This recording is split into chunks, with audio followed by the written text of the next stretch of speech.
hapon po. 2 piso kada litro, ganyan kalaki ang nagbabadyang taas presyo sa mga produktong petrolyo ngayong linggo ayon sa ilang oil industry sources. Sumipa kasi ang presyo ng krudo sa pandaigdigang pamilihan. Ang pangamba ngayon ng mga tsuper, baka simula na raw ito ng sunod-sunod na taas presyo. Nakatutok si Julio Segovia. Mahigit $7 per barrel ang isinipa ng world crude price noong isang linggo.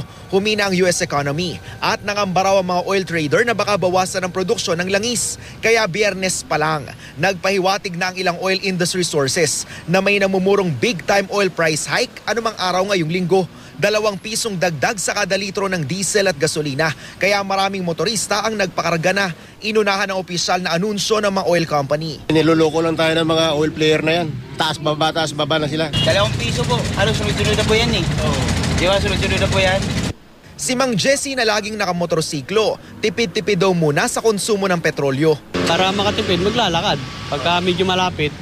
Ang transport group na Pasang Mazda, nangangambang ito na ang simula ng serye ng taas presyo sa mga produktong petrolyo. Kaya may panawagan sila sa LTFRB. Kung dumating na doon sa punto na 40 pesos na ang diesel na per litro, dapat ay mabilis hindi lang ibalik from 750 to 850 ang aming pamasahe sa unang 4 na kilometro.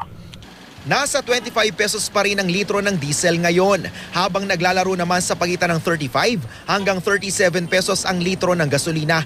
Kung sakali mang matuloy ang 2 piso kada litrong dagdag presyo sa mga produktong petrolyo, mas malaki pa rin ang kabuang rollback na ipinatupad sa taong ito.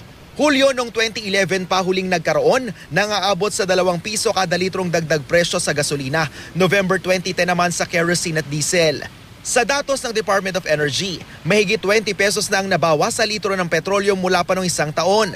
Pero para sa grupong Piston, hindi pa ito sapat. Kaya mangangalampag daw sila sa Miyerkules para kundinahin ang nagbabadyang big time OPH.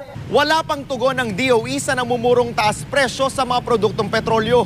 Pero noong isang linggo, ang ahensya mismo ang nagsabing sobra-sobra ang supply ng langis sa merkado, kaya posibleng masundan pa ang mga rollback sa petrolyo. Julio Segovia, nakatutok 24 oras.